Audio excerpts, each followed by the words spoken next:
நலம் காக்கும் ஸ்டாலின், உங்கள் குடும்பத்தின் நலன் அரசின் பொறுப்பு. மருத்துவ பணியாளர்கள் தேர்வு வாரியம் மூலம் மருத்துவம் மற்றும் மக்கள் நல்வாழ்வுத்துறையில் பல்வேறு பணியிடங்களுக்கு தேர்வு செய்யப்பட்டவர்களுக்கு முதலமைச்சர் மு.க.ஸ்டாலின் பணி நியமன ஆணைகளை வழங்கி வருகிறார். கூடுதல் தகவலோடு இணைகிறார் செய்தியாளர் வெங்கட். வணக்கம் வெங்கட், விவரங்கள்.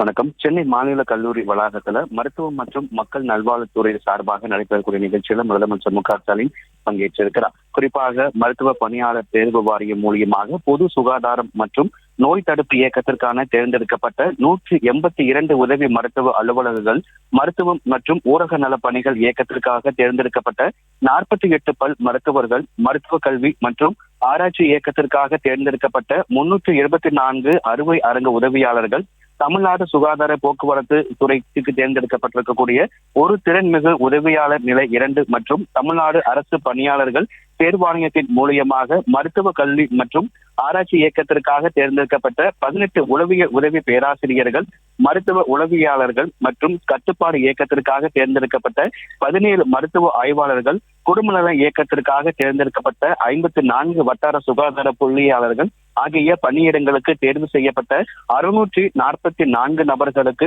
முதலமைச்சர் மு.க.ஸ்டாலின் பணி நியமன ஆணைகளை தற்பொழுது வழங்கி வருகிறார். இந்த நிகழ்ச்சியில் உடன் துணை முதலமைச்சர், அமைச்சர்கள் மா சுப்பிரமணியன் உள்ளிட்டோர் பல துறை சார்ந்த அதிகாரிகள் கலந்து கொண்டிருக்கிறார்கள். மருத்துவம் மற்றும் மக்கள் நல்வாழ்வுத்துறை சார்பாக அந்த பணியிடங்களுக்காக தேர்வு செய்யப்பட்டிருக்கக்கூடிய 644 நபர்களுக்கு பணி நியமன ஆணைகளை முதலமைச்சர் மு.க.ஸ்டாலின் தற்பொழுது வழங்கி வருகிறார்.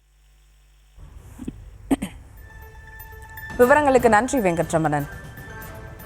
நலம் காக்கும் ஸ்டாலின், உங்கள் குடும்பத்தின் நலன் அரசின் பொறுப்பு.